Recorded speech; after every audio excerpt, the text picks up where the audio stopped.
मनहूस। हैतल college campus में बैठी थी। जब उसके क्लास पूरे हुए तो वह अपनी सहेली के साथ बातें कर रही थी।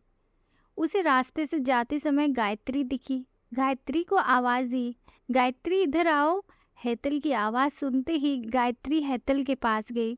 दोनों बातें करने लगीं। बातचीत के दौरान अचानक हैतल को याद आया कि उसने सुना है कि सुमन ने आत्महत्या कर ली है। इस बारे में गायत्री से जानना चाहा। सुमन, हैतल और गायत्री ये बचपन की सहेली थीं। गायत्री और सुमन दोनों एक दूसरे की पड़ोसी थीं। हैतल दूसरे गांव में रहती थी। भले ही सुमन की 3 बार शादी की गई, लेकिन उसने आत्महत्या क्यों की? ऐसा सवाल हैतल के मन में आया।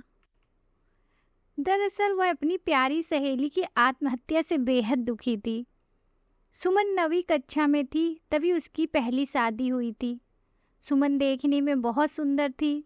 वह होशियार, शालीन और भविष्य के सपनों में रंगने वाली लड़की थी।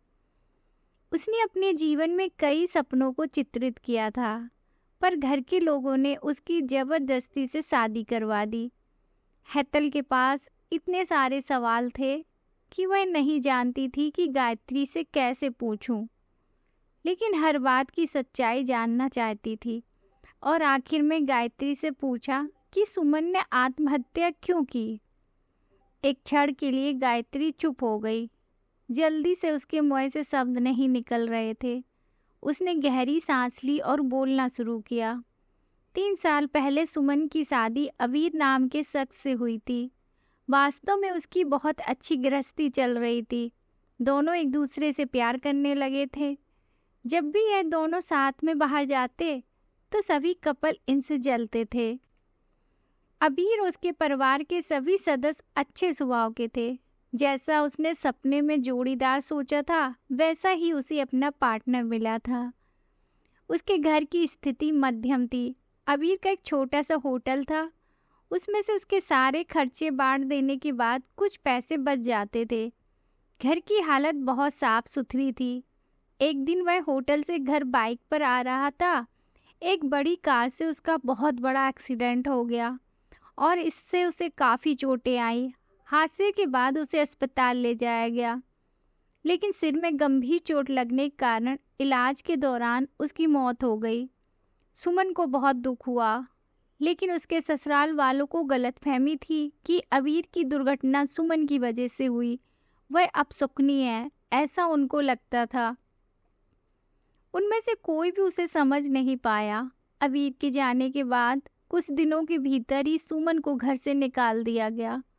उसे घर से बाहर निकालने के बाद वह मायके गई और कुछ दिन मायके में ही रही, लेकिन आसपास पड़ोसियों में चर्चा हो गई तो उसके माता पिता फिर से उसके लिए एक रिश्ता ढूंढने लग गए। जब वह बाहर निकलती थी तो लोग हमेशा उसे ताने मारते थे। इस वजह से सभी बहुत परेशान हुए। ऐसे में उन्होंने जल्दी जल्दी से अमोल से शादी करवा दी। अमोल बहुत बुरा आदमी था। दारू पीता था, कुछ काम धंधा नहीं करता, चोरी करता, मारपीट करता। उसका रोजाना यही काम था।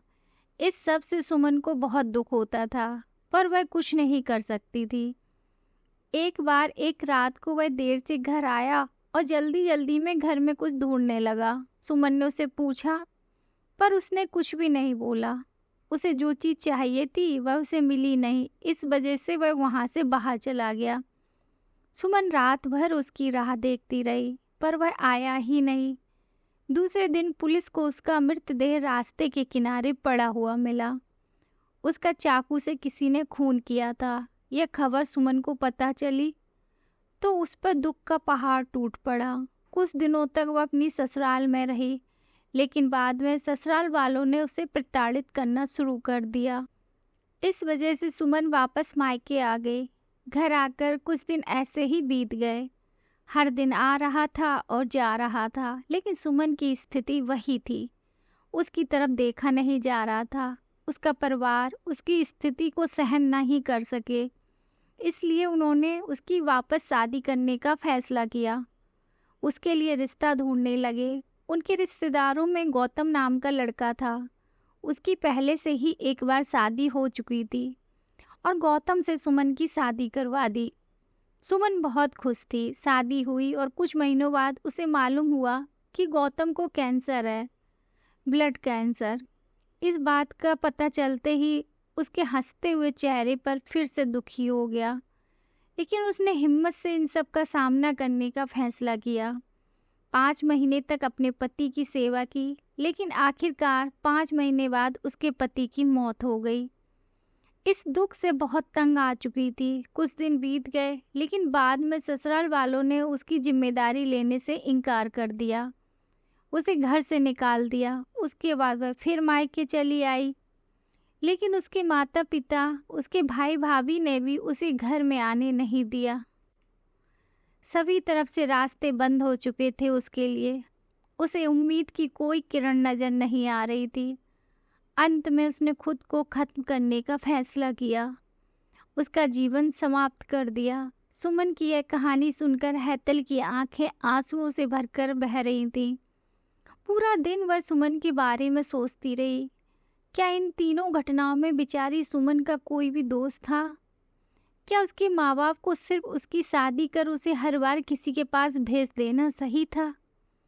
वो उसे अपने पैरों पर खड़ा करने की कोशिश भी कर सकते थे। सच कहो तो हैतल की जान उसकी बदनसीबी ने नहीं, उसके परिवार की, उसके आसपास के लोगों को छोटी सोचने ली है। वो बेचारी मनहूस नहीं, बदनसीब थी, क्योंकि उसके आसपास ऐसी सोच रखने वाले लोग थे। Thank you. अगर आपको हमारी ये कहानी पसंद आई तो please like, share and subscribe ज़रूर कीजिएगा, ताकि मैं आपको और अच्छी अच्छी कहानियाँ सुना सकूं।